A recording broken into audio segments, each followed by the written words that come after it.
안녕하십니까. 예사랑교회 김경준 목사입니다. 벌써 2018년은 지나가고 또 새해 2019년을 맞이해서 여러분 올해에도 여러분이 소망하시는 모든 목표가 주님 안에서 다 이루어지기를 간구합니다. 오늘 설교 말씀의 제목은 삶의 지혜, 그리고 본문은 에베소서 5장 15절에서 21절입니다. 제가 본문을 봉독하겠습니다. 그런즉 너희가 어떻게 행할 것을 자세히 주의하여 지혜 없는 자같이 말고 오직 지혜 있는 자같이 하여 세월을 아끼라. 때가 악하니라. 그러므로 어리석은 자가 되지 말고 오직 주의 뜻이 무엇인가 이해하라. 술 취하지 말라. 이는 방탕한 것이니 오직 성령의 충만을 받으라. 시와 찬미와 신령한 노래들로 서로 화답하며 너희의 마음으로 주께 노래하며 찬송하며 범사에 우리 주 예수 그리스도의 이름으로 항상 아버지 하나님께 감사하며 그리스도를 경외함으로 피차 복종하라. 아멘. 저번 설교에서는 인간들 중에서는 그래도 가장 뛰어난 사람의 하나인 젊은 청년, 이 부자, 가난, 또 어릴 때부터 율법을 잘 지킨 이런 아주 훌륭한 청년도 예수님 앞에 나와서 자기의 힘으로 하나님의 의를 이룰 수 없다는 것을 다시 한번 확인한 그런 이야기가 있었습니다. 인간은 하나님의 그 높은 완벽한 기준에 도달할 수 없는 파스칼 말에 의하면 중간자다, 이런 위치에 있는 것 같습니다. 그런데 우리가 역사를 되돌아보면 14세기 이후에 유럽에서 시작한 문예부흥, 르네상스 운동은 중세 문화, 그것이 신중심의 문화였는데 그것을 인간 중심의 문화로 바꾼 그런 운동이 되겠습니다. 그 이후 약 18세기 전후에서 이 계몽주의라는 운동이 또 나왔습니다. 영어로는 Enlightenment, 빛을 비춘다. 무슨 빛인가? 인간의 이성이 지금까지 알지 못했던 모든 것을 알아낼 수 있다. 그제 이 논리적인 사고를 잘하는 이성을 과대평가하기 시작했습니다. 특히 과학이 발달하면서 이 이성은 하나님의 자리를 대신해서 이제 왕좌에 앉았습니다. 그래서 나온 것이 바로 인본주의, 영어로는 휴머니즘이 되겠습니다. 그것의 발달로 인해서 이제 이 철학자들은 Man is a measure of all things. 그러니까 사람이 모든 것의 기준이 된다. 이런 또 말을 과감하게 하기 시작했죠. 그러나 우리가 18세 이후에 그 엄청난 그 기계의 발달로 이루어간 산업혁명을 통해서 인간이 행복해지기는커녕 오히려 자본의 횡포, 인간도 하나의 기계의 부분품에 불과하다는 그런 위치로 전락하고 엄청난 빈부의 격차가 생기고 이 생산 능력이 기계로 인해서 증대한 사람들 큰 돈을 벌고 거기에서 일하는 사람은 최소의 그 임금만 받는 이런 사회가 되고 또 유럽의 강국들은 이 아프리카나 아시아의 여러 남미 이런 데서 약소국들을 정복해서 식민 정책을 시행하지 않았습니까? 그리고 또 이 무기가 과학 때문에 발달해가지고 세계대전이 2번 있었는데요. 그때 수천만 명의 사람이 죽었습니다. 원자폭탄까지 터지는 이런 엄청난 옛날엔 상상도 못한 이런 기계 과학의 그 횡포 이것을 사람들이 경험하기 시작했고 또 세상 사회가 온갖 그 사람들이 그 마약 중독 또 성의 개방 이런 것이 또 막 이게 휩쓸므로 인해서 도덕이 땅에 떨어지고 인구는 또 식량 증산을 통해서 엄청나게 폭발을 하고 환경이 파괴되고 또 뭐 여러 가지 사람들이 또 이 힘을 얻으니까 서로 자기 주장을 하면서 테러 전쟁 뭐 이런 것이 온 세상을 휩쓸고 다니고 지금도 어디에서 지금 총기 사건이 일어날지 미국은 알 수 없는 불안한 사회가 되었고 또 과학의 발달로 이 소위 말해서 IT 산업, 인포메이션 테크놀로지가 아주 발달해가지고 이제는 산업혁명 후에 이제 4차 새로운 혁명의 시대가 되었다. 뭐 이렇게까지 주장한 뭐 컴퓨터, 이 디지털한 이 인포메이션, 이 세상을 막 휩쓸고 다니면서 이 앞으로 20년 안에 이 잡이 한 반 이상이 없어질 거다. 뭐 이런 학자들의 말도 우리가 듣고 있습니다. 그러니까 인간 이성이 우리에게 도움을 주기는커녕 오히려 엄청난 우리에게 파괴 혹은 우리의 피폐, 정신세계의 피폐를 도래했다고 할 수 있습니다. 그러니까 사람들이 이제 물질 문화에만 아주 매달려가지고 대인관계, 대화도 없어지고 인간관계도 이제 상실하게 되고 전부 돈 계산으로 모든 것이 이루어지고 하나님과의 관계도 이제 뭐 필요 없다는 식으로 단절되기 시작했고 그래서 요새 세상에서는 그 실존 철학자들도 그랬지만은 소외된 인간 이 도대체가 이 소통이 없는 거예요. 자기 혼자 외톨이 뭐 열심히 공장에서 기계 역할을 하다가 집에 오면은 텔레비전 앞에서 혼자서 뭐 그거 보면서 이제 이 TV 디너라 그러나요? 뭐 하여튼 간단한 거 그거 먹고 뭐 그냥 보다가 그냥 자는 거예요. 그 인간이 아주 이 정신세계에서 이 옛날에 그런 사람들과의 인간관계가 다 끊어짐으로써 이 핵가정 또 뭐 이런 여러 가지 이 문제로 인해서 인간이 정말 좌절되고 불안한 뭐 그런 상태로 또 거기에 시간은 또 항상 우린 쫓기는 삶 너무 바빠요. 뭐든지 여유가 사라진 그런 삶을 살고 있다 이거죠. 그래서 우리가 인간의 이 위치를 다시 한번 이 르네상스에서 잘못 판단한 인간의 위치를 다시 한번 재고할 필요가 있다는 뭐 그런 말씀을 드리고 싶습니다. 또 현대 과학, 특히 물리학은 이 우주의 크기가 거의 무한대다. 뭐 이러한 것을 또 밝혀냈습니다. 뭐 우주가 무한히 이것이 자꾸 팽창해 나가는데 그것이 거의 빛의 속도로 팽창하기 때문에 그 한계가 어디까지 가는지 아무도 몰라요. 우주의 크기는. 이 태양 같은 별만 해도 지구의 100만 배지만은 그런 별이 천억에 천억 곱하기 천억이니까 이거는 뭐 억, 조, 경, 뭐 그 다음에 숫자가 뭔지 모르는데 그거도 표현되지 않는 엄청난 숫자의 별이 있다. 그러니까 인간이라는 것이 아무것도 아니고 거기에 우리가 존재하고 있는 태양 혹은 지구가 아무것도 아니다. 뭐 이런 것을 알게 되었습니다. 그리고 우주의 나이도 빅뱅 이론에 의하면 뭐 138억 년이나 된다는데 인간 수명이 뭐 기껏해 100년에서 왔다 갔다 하는 그거는 정말 아무것도 아니죠.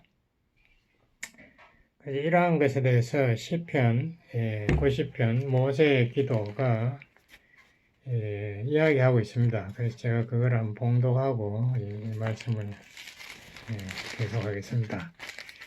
시편 90편 제가 한번 봉독하겠습니다. 1절부터요. 주는 대대에 우리의 거처가 되셨나이다. 산이 생기기 전 땅과 세계도 주께서 조성하시기 전 곧 영원부터 영원까지 주는 하나님이시니이다. 그러니까 지구나 이 우주가 생기기 전부터 하나님은 영존자다. 뭐 이런 말이겠죠. 주께서 사람을 티끌로 돌아가게 하시고 말씀하시기를 너 인생들은 돌아가라. 돌아간다는 건 본래 온 것이 우리가 티끌 흙으로 만들어졌기 때문에 다시 우리 시체 썩으면은 이거는 그 원소가 분해되면은 다시 흙으로 돌아간다는 거죠. 과학적인 말이에요. 너 인생들은 돌아가라 하셨사오니 주의 목전에는 천년이 지나간 어제 같으며 밤의 한 경점 같을 뿐임이니이다. 하나님의 영원에 비하면은 우리의 시간은 밤의 한 경점, 밤에 한 4시간, 그거하고도 비교하시 짧다, 뭐 그런 말을 강조하는데, 하나님은 시간에 소속되지 않습니다. 여러분이 아시는지 모르겠는데, 우리 하나님은 우주를 창조했기 때문에 그 우주를 지탱하고 있는 시간과 공간, 그 자체도 하나님은 다 창조주이시기 때문에 하나님은 시간에 소속되지 않죠. 그래서 하나님은 미래도 아시고 과거도 다 하나님께서는 다 관리하신다. 주께서 저희를 홍수처럼 쓸어가시나이다. 저희는 잠깐 자는 것 같으며 아침에 돋는 풀 같으니이다. 풀은 아침에 꽃이 피어 자라다가 저녁에는 뱀바 되어 마르나이다. 그러니까 풀이 아침에 자라서 꽃을 폈지만은 저녁에는 말라버린다. 우리 인생이 그렇다는 거죠. 우리는 죄의 노예에 소멸되며 죄의 분내심에 놀라나이다. 그러니까 인간은 하나님 앞에 설 때 두려워져요. 왜냐하면 우리는 뭐 수명만 짧은 게 아니라 도덕적으로도 우리가 유한하지 않습니까? 우리가 악한 죄를 안 지으려고 해도 안 지을 수가 없는 그 인간이라는 것이 연약하기 때문에 우리는 항상 불안해요. 그렇기 때문에 누구를 미워하게 되고 경쟁하게 되고 또 뭐 그렇게 복수하게 되고 다 인간이 다 그렇습니다. 주께서 우리의 죄악을 주의 앞에 놓으시며 우리의 은밀한 죄를 주의 얼굴빛 가운데 두셨사오니 우리의 모든 날이 주의 분노 중에 지나가며 우리의 평생이 일시간에 다하였나이다. 우리가 하나님 앞에 내놓을 게 없다 이거죠. 우리의 연수가 70이요 강건한 80이라도 그 연수의 자랑은 수고와 슬픔뿐이요 신속기간이 우리가 날아가나이다. 누가 주의 노의 능력을 알며 누가 주를 두려워하여야 할 대로 주의 진노를 알리까. 하나님의 지극히 거룩하심을 인간이 알 수 없다는 이야기 같은데요. 우리에게 우리 날 괴수함을 가르치사 지혜의 마음을 얻게 하소서. 그래서 우리의 인생이 얼마나 짧은가 이것을 우리가 깨달아서 우리가 지혜를 가진 삶을 살자 뭐 이런 말씀인데요. 참 인간의 그 인생의 좌표를 설정하는 데 굉장히 도움되는 말씀들이 있는 것 같습니다. 첫 번째로 인간은 흙이다. 흙으로 와서 흙으로 돌아간다. 그렇다면 인간이 흙뿐인가? 그런 건 또 아니겠죠. 하나님께서 창세기 처음에 2장에 보면 인간을 흙으로 만들었지만 하나님의 입김을 불어 사람을 영을 주셨다. 그래서 인간이 죽어도 흙으로 만들지 않은 부분은 계속 남아있다. 그 영혼이라는 것이 있다는 거죠. 우리가 시간이 뭔가 여기에 대해서 제가 조금 말씀을 드리고 싶습니다.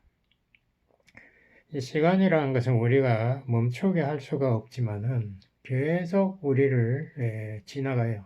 그러니까 어제하고 오늘이 계속 다르지 않습니다. 내일은 또 다른. 그러니까 우리가 뭐 시간을 시계를 쳐다보고 있잖아도 시간은 계속 똑딱거리면 지나가는 거예요. 디즈니랜드에 가면은 모노레일이라는 것이 있습니다. 그래서 이렇게 전차가 그 위를 이렇게 원을 크게 그리면서 돌아가는데요. 이 모노레일 위를 가는 전차의 특징은 뒤로 가지 않는다. 항상 그 선로가 하나밖에 없으니까 앞으로만 가는데 사람들이 내릴 때만 거기 스탑했다가 또 가고 또 가고. 그래서 우리 시간이 그런 모노레일 위를 가는 전차하고 굉장히 흡사하다고 생각할 수 있습니다. 그러니까 우리가 내릴 때, 육신을 이제 죽을 때 말이죠. 그때는 우리가 시간 열차에서 우리가 내리게 되는데, 그 다음에 이제 성경에 의하면은 우리 영혼이 하나님과의 관계가 회복된 사람의 영생, 천당에 가고, 하나님과의 관계가 회복되지 자기만 믿고 산 사람은 영벌, 그러니까 지옥에 떨어진다. 뭐 이렇게 성경은 말하고 있습니다. 어떤 한 부자가 자기가 이제 죽음 후에 묻힐 땅을 이제 찾기 위해서 전국을 돌아다니다가 명당 자리를 하나 찾았습니다. 그래서 큰 돈을 주고 그 좋은 자리를 샀는데 마침 거기 지나가던 교인이 그 부자에게 물었습니다. 당신은 몸이 편히 쉴 좋은 곳을 찾으셨는데요. 만약 당신의 영혼이 있다면 그 영혼이 편히 쉴 안식처도 준비하셨습니까? 그 노인은 평소에 생각이 많은 사람이라서 그 질문에도 자기가 상당히 충격적으로 생각했습니다. 내가 영혼에 대해서는 전혀 생각을 못했구나. 그때부터 이 노인이 이 크리스천과 함께 영혼에 대해서 설명한 성경을 공부해서 자기 영혼에 대비하기 시작했다. 뭐 이런 이야기를 제가 들었습니다. 우리 인생이 눈에 보이는 것만 있는 게 아니지 않습니까? 시간 눈에 안 보이지만 시간 틀림없이 있거든요. 우리 영혼도 마찬가지입니다. 영혼 눈에 안 보이지만 틀림없이 있어요. 그리고 우리 인생이라는 것이 이게 항상 우리가 계획한 대로 움직이지 않습니다. 그 옛날 사람이 인생은 무상하다라는 말을 했죠. 상이란 게 일정하다. 이것이 일정하지 않다 하는 말인데, 그렇기 때문에 우리가 예측할 수 없고 불확실하다. 뭐 이렇게 쉽게 설명하면 되겠습니다. 그러니까 언제 죽음이 올지 아무도 모른다. 그 실존 철학자 그 유명한 하이데커가 그 말을 했지 않습니까? 그 인간의 참 실존, 참 삶의 모습이 뭔가, 진짜 모습이 뭔가, 죽음을 향해 불안해하는 그 불안해하는 그것이 인간의 실존이다. 하이데커는 말했습니다. 인생에 있어서 확실한 것은 다 제쳐놓고 죽는 것이다. 이것을 하이데커가 부르짖었습니다. 우리 인생은 다 죽는다. 그런데 그 죽음에 대해서 어떻게 대비하는가? 인간은 알 수가 없어요. 죽음 후에 뭐인지 가봐야 알지 어떻게 합니까? 있는지 없는지 우리가 몰라요. 예. 그러니까 인간이 얼마나 유한한가 이것을 우리가 다시 한번 되돌아보고, 내가 모든 것을 안다든가 내가 뭐 인생에서 크게 성공했기 때문에 뭐 나는 어쩌고 뭐 사람들이 인정받았다 아무 소용없습니다. 그래서 우리가 하나님 앞에 설 그 준비를 하는 것이 우리가 지혜로운 인생이죠. 우리가 참 영존자, 정말 이 온 우주, 엄청난 이런 우주를 창조하신 그분 앞에 설 때 우리가 뭐 입을 뻥끗 할 수 있겠습니까? 내가 그래도 뭐 했는데요. 내가 알아주세요. 나를 천국으로 인도해 주세요 할 말이 우리가 할 자격이 성경은 없다고 합니다. 모든 사람 죄인인 하나님의 기준에서 볼 때 전부 모자란다. 하나님의 그 자격을 논하지 않는 사랑, 그 은혜에 의존하는 사람이 지혜로운 사람이죠. 내가 뭐 했다, 그거 의존해가 내가 죽음 앞에서 내가 큰 소리 치며 죽을 수 있습니까? 그 어리석은 인간이겠죠. 여기 시편에서 90편 12절에서 나를 계수하는 지혜를 주소서라고 이렇게 말인데요. 한 십몇 년 전에 그 피플 매거진이라고 여러분 보셨을 거예요. 피플이라는 잡지에 Dead Ahead, 앞으로 죽는다라는 기사가 나왔다고 합니다. 그 기사에 의하면은 어떤 사람이 시계를 발명했는데요. 그 시계가 한 100불 정도 별로 비싸지 않은데, 이 시계는 앞으로 당신이 몇 시간 더 사는가를 보여준다라고 그렇게 소개했습니다. 어떻게 하는가 하면은 자기의 성, 나이, 뭐 자기의 건강, 질병 뭐 이런 것을 갖다가 거기에다 집어넣으면은 거기에 맞춰서 평균 수명이 계산되고, 그리고 앞으로 남은 날짜가 거기에서 매일 나오는 거예요. 그래서 앞으로 10년 남았다? 그러면 3650일이 쫙 나온대요. 그게 우리가 생각하기에 뭐 그것이 무슨 도움이 될까 하지만, 그래도 내가 확실하게 무엇인가 내 인생이 끝나는 날이 있고 거기에 내가 대비해야 되겠다는 그런 생각을 준다는 것은 우리에게 도움된다고 저는 생각합니다. 우리 인간이 영원히 살지 않아요. 젊은 사람들 한 20대에게 물어보세요. 당신 죽는 거 준비합니까? 그 사람들 죽는다는 개념 자체도 생각 안 하는 거 제가 확실히 알거든요. 어리석은 거죠. 그냥 자기가 영원히 사는 존재로 자기가 우주의 중심이라고 착각하면서 살아요. 어리석은 삶이죠. 야고보 4장 14절은 그렇게 말해요. 우리가 내일 일을 말하지 마라. 내일 일은 아무 보장이 없다. 내일 산다는 거 누가 보장할 거냐. 옳은 말이죠. 뭐 지진 날 때 사람들이 뭐 쓰나미 날 때 그거 미리 아는 사람이 어디 있습니까? 대비하는 사람 몇 사람이 있는지 모르겠네. 우리가 차 사고 날 것을 미리 대비합니까? 뭐 대비하려고 노력하지만은 그게 갑자기 다른 차가 들이박치는데 내가 어떻게 피합니까? 그거 알 수 없어요. 심장마비 뭐 이런 거 다 알 수 없는 거예요. 총기 사고 나지. 그거를 누가 대비해서 미리 준비를 해서 그건 안 되는 거죠. 예, 그래서 우리가 얼마도 못 산다는 것을 그걸 계수할 수 있는, 그러니까 나는 죽음을 맞닥뜨려서 그 준비해야 한 존재라는 것을 알고 사는 그런 지혜를 우리가 하나님께 간구해야 되겠습니다. 그러한 지혜를 가지기 위해서 오늘 본문이 말씀을 우리에게 주고 있는데요. 에베소서 5장 16절에 보면은 세월을 아끼라. 먼저 이런 말이 나옵니다. 세월을 아끼자.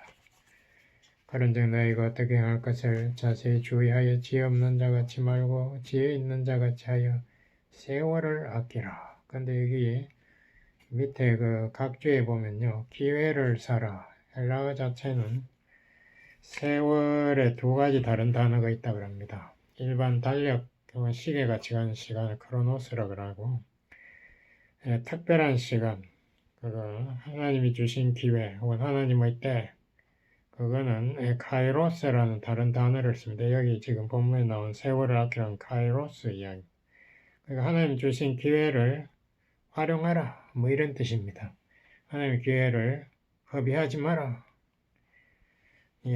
그리스에 가면 지금도 그 어느 시에 리지퍼스라는 사람이 만든 동상이 있다고 합니다. 2300년 전에 세워진 건데, 이 동상은 앞머리에만 머리카락이 달려 있고 뒷머리는 까까머리, 그러니까 머리카락이 없어요. 그러니까 내 앞에서는 쉽게 붙잡을 수 있는데 지나가 버리면 붙잡을 수가 없다 이거죠. 그리고 발에는 날개가 달려서 굉장히 빨리 지나간대요. 그러니까 사람이 그 기회가 왔을 때 확 잡아야지, 그렇지 않으면은 놓쳐버린다. 뭐 이러한 말인데요. 왜 그런가? 여기 본문에 보니까 세월을 아끼라 때가 악하니라. 지금 시대가 악하다. 이게 무슨 말인가? 쉽게 말하면 지금 세대가 악한 세대다. 뭐 이렇게 우리가 해석하면 되겠습니다. 그러니까 지금 세상에 온갖 우리가 생각하는 그 연약한 인간들이 의존하는 그 우상들이 판을 쳐요. 그러니까 뭐 돈이라든가 인기라든가 권력, 뭐 사람들이 바라는 성공, 뭐를 했다 안 했다, 뭐 그것이 그렇게 사람에게 귀중한 건지. 그래서 좀 사람들은 그거를 붙잡으려고 노력하죠. 뭐 하나님 주신 기회 같은 생각도 안 하죠. 그뿐만이 아니라 온갖 그 죄악이 범람하기 때문에 온갖 사람들이 마약 중독하고 지금 너무 엄청난 사람이 마약 때문에 죽고, 갱들이 마약 그 돈 때문에 사람을 쓰레기같이 죽이지 않습니까? 그러니까 사람들이 이 과거에 또 이 자기에게 상처 준 사람, 그런 사람에 대한 분노, 이것 때문에 많은 시간을 허비하는 사람들 많이 있어요. 제가 여기 우리 주일날 교인들 그때 식사 그거 하시는 거 픽업 하러 마켓에 가는 길에 보면은 거기 소망교회라고 하나 있습니다. 근데 그 앞에 보면은 멕시칸들이 매주일 그 줄 서가지고 이 교회 목사님은 도둑놈이다든가 뭐 이 교회가 우리 교회를 훔쳤다든가 이 목사님이 무슨 목사님이 그 교회를 자기가 뭐 세웠는데 교회를 교단에 뺏겼대요. 그래서 뭐 그게 분노해가지고 그렇게, 그게 정말 하나님 영광을 위해서 얼마나 도움이 될까. 물론 자기는 상처가 있으니까 그것으로 보복을 하겠다는 거지만, 그 분노에 종이 되어서 그렇게 사는 거 참 안타깝죠. 그건 결국 암에 걸려가지고 지금 치료받고 있다는데 참 안타깝습니다. 우리가 또 인간은 연약하니까 미래에 대해서 항상 우리는 불안해요. 그러니까 염려가 이 고양이를 죽인다는 말도 있지 않습니까? 고양이 절대 안 죽는데 cat had 9 lives. 근데 이 걱정하는 것이 고양이를 죽인다. 우리 사람에게 그 해로운 거죠. 또 우리 사람들이 항상 그 자선, 가장 중요한 것보다 하나님 뜻보다도 급한 것부터 우선 하려고 하는 그런 경향이 있지 않습니까? 뭐 저도 그런 때가 너무 많은데 우선 이거부터 하고 그 다음에 뭐 성경도 읽고 하지 뭐 이렇게 생각할 때가 얼마나 많은지 모르겠습니다. 예, 그런 것이 우리가 이 참주의 뜻을 우리가 붙잡기에 방해가 된다는 것을 원래는 꼭 기억하시고 우선적으로 내가 하나님과의 이 성경을 통해서 하나님 뜻을 찾고 하나님과의 그 기도를 통해서 대화하는 그 시간을 먼저 가지겠다. 그 시간도 하나님께서 주신 기회다. 그러니까 그걸 우리가 활용할 때에 좋은 결과가 반드시 오는 겁니다. 여기 17절에 보니까 주의 뜻을 이해하라 라고 이렇게 말했습니다. 그러니까 주의 뜻을 알아야 이 기회를 활용할 수 있다는 말인데 주의 뜻이 무엇인가? 여기 18절에 보니까요. 술 취하지 말라 이는 방탕한 것이니 오직 성령의 충만을 받으라. 그래서 하나님의 뜻은 우리가 성령의 충만함, 성령님의 인도하심을 우리가 받고 그것을 반대 여기 헬라어는 현재형 시제로 돼 현재형은 헬라어는 진행형과 똑같습니다. 계속 우리가 성령 충만을 받으라 그런 명령이 되어 있습니다. 우리 그리스도인이 되면은 성령 세례 성령의 도움으로 우리가 믿게 되는 거죠. 성령 세례 받았죠. 성령 세례를 2번 받고 이런 거 없어요. 한 번 받으면은 우리가 그리스도인이 되는데 성령 충만은 그렇지 않아요. 성령 충만은 계속해서 우리가 하나님의 뜻에 복종함으로써 성령의 인도함을 받게 된 거죠. 순종하는 것이 성령 충만의 가장 중요한 열쇠가 됩니다. 예, 그래서 우리가 성령 충만이 뭔가 우리 본문을 통해서 제가 다시 읽어보면요. 시와 찬미와 신령한 노래들로 서로 화답하며, 여기 시라고 했지만은, 본래 성경의 시편을 읽어라. 시편을 통해서 다시는 하나님 말씀으로 서로 대화하고, 또, 너희의 마음으로 주께 노래하며, 그러니까 마음으로 찬양하고, 또 그리스도의 이름으로 항상 아버지 하나님께 감사하며 그래서 이 성령 충만의 이 특징이 여기에 네 가지가 나와 있으면 또 하나는 피차 겸손하로 복종하라. 그러니까 우리가 성령님의 뜻을 따라서 살게 되면 말씀 중심의 말씀 충만 그리고 또 찬양 늘 찬양함으로써 우리 마음이 기뻐지지 않습니까? 그러니까 하나님의 뜻을 우리가 삶에 이렇게 순종할 때에 우리 마음이 너무 기뻐지는 거예요. 그뿐만이 아닙니다. 우리가 모든 것에 감사할 때에 이 환난도 하나님이 주신 거니까 나를 위해서 주셨구나. 내가 예수님 닮아가기 위해서 십자가를 오늘도 지고 인내해야 되겠구나. 이 모든 것이 깨달아지고 우리에게 오히려 환난이 우리에게 인내를 낳고 우리에게 성령의 열매를 맺게 하는 것을 깨달을 수 있습니다. 또 마지막으로 피차 겸손으로 복종하라. 이거 얼마나 좋은 말씀입니까? 우리 인간관계의 가장 열쇠는 사랑인데요. 사랑을 표현하는 가장 최선의 방법이 복종입니다.